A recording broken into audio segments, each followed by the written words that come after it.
16 नमक की मिठास। एक राजा की 3 बेटियां थीं, तान्या, मान्या और नैना। एक दिन उसने अपनी बेटियों से कहा, लोग कहते हैं कि मैं बहुत बड़ा राजा हूँ। वे मुझे प्यार भी करते हैं और इतना सम्मान भी कि मेरे लिए अपनी जान तक देने को तैयार हैं। लेकिन मैं यह जानना चाहता हूँ कि मेरी अपनी बेटियां मुझे कितना प्यार करती हैं। पिताजी, मैं आपको बहुत प्यार करती हूँ। मेरा प्यार आकाश जैसा अनंत और स्वर्ण की भांति शुद्ध है। बड़ी बेटी तान्या बोली। यह सुनकर राजा बहुत प्रसन्न हुआ।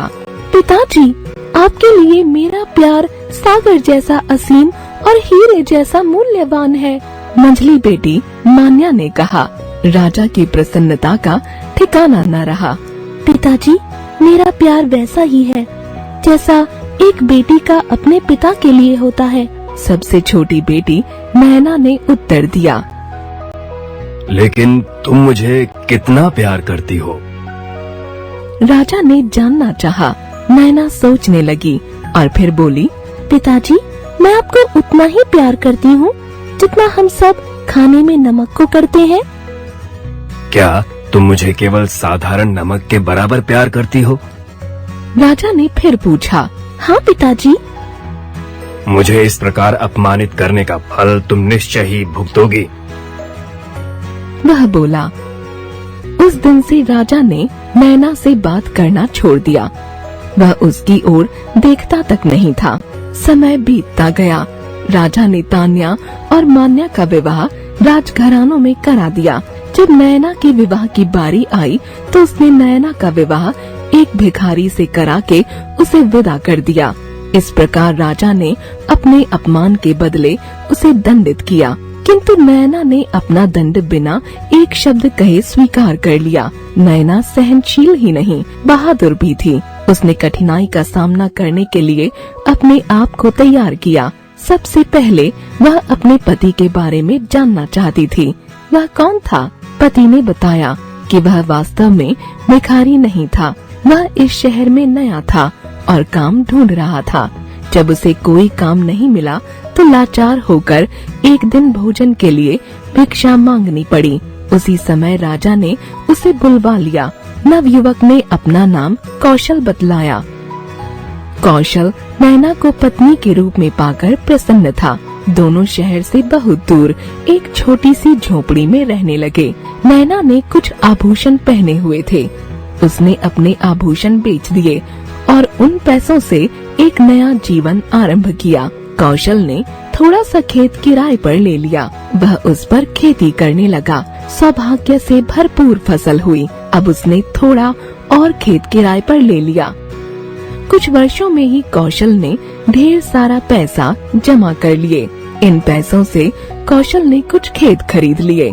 धीरे धीरे कौशल और नैना धनी और संपन्न हो गए। कुछ समय बाद उन्होंने अपना मकान भी बनवा लिया, लेकिन अब भी वे संतुष्ट नहीं थे।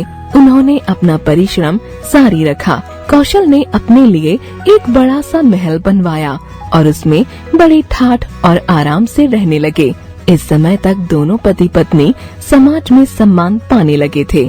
समाज में उनकी स्थिति अच्छी हो गई थी। वे अपने घर पर शहर के प्रसिद्ध लोगों को निमंत्रित करने लगे थे। एक दिन नैना ने अपने पति से कहकर भोज का आयोजन करवाया। उसने अपने पिता को भी अपने यहाँ खाने पर निमंत्रित किया। राजा ने निमंत्रण स्वीकार कर लिया, लेकिन वह इस बात से अनजान था कि वह अपनी बेटी के यहाँ ही खाने पर जा रहा है। भोज बड़ा शानदार था। राजा समेत सारे अतिथि इस आयोजन से बड़े प्रभावित हुए। गृहपति और गृहिणी अपने अतिथियों की देखभाल सुंदर ढंग से कर रहे थे। जैसे ही नैना अपने पिता के नजदीक पहुंची, उसने अपना घूंघट नीचे कर लिया और उनसे भोजन के लिए बैठने का आग्रह किया। राजा भोजन करने के लिए बैठ गया। उसके सामने सोने की कटोरियों में तरह तरह के पकवान परोस दिए गए। राजा ने एक कटोरी से एक ग्रास खाया। उसने अनुभव किया कि खाने में नमक नहीं था। उसने दूसरी कटोरी से सब्जी लेकर चखी। वह भी बिना नमक की थी। इसके बाद राजा ने बारी बारी से अन्य कटोरियों से भोजन लेकर चखा, लेकिन नमक सब में नदारद था। राजा को बड़ा गुस्सा आया। उसने साथ बैठे अन्य अतिथियों की ओर देखा तो हैरान हो गया। उसने पाया कि सारे अतिथि मजे से भोजन का आनंद ले रहे थे। घूंघट से मुंह ढककर गृहिणी फिर राजा के समीप आई। उसने बड़े मधुर स्वर में पूछा, महाराज, क्या हमारे यहाँ का भोजन आपको अच्छा नहीं लगा? तुम्हारा खाना? राजा बरस पड़ा। ऐसा खाना मेरे सामने परोसने की तुम्हारी हिम्मत कैसे हुई? क्या हुआ महाराज? मैं कुछ समझी नहीं। गृहिणी ने भोलेपन से पूछा। यह खाना बिना नमक के पकाया गया है। तुमने ऐसा खाना परोसकर मेरा अपमान किया है। गृहिणी ने तब अपना घूंघट उठाते हुए कहा, तो आपको नमक अच्छा लगता है? इसका अर्थ हुआ कि आपके लिए वह सोने और जवाहरातों से भी अधिक मूल्यवान है। राजा ने गृहिणी की ओर देखा। उसके आश्चर्य का ठिकाना न रहा। अरे, यह तो उसकी अपनी ही बेटी नैना थी। राजा कुछ न कह सका। पहली बार उसने अनुभव किया कि आदमी के लिए यह साधारण नमक सोने जवाहरातों से अधिक कीमती है। कुछ वर्षों पहले की घटना उसे याद हो आई। मेरी बच्ची, राजा ने नैना से कहा, मेरी मूर्खता के लिए मुझे क्षमा कर दो। नैना खुशी के आंसू बहाती अपने पिता से लिपट गई।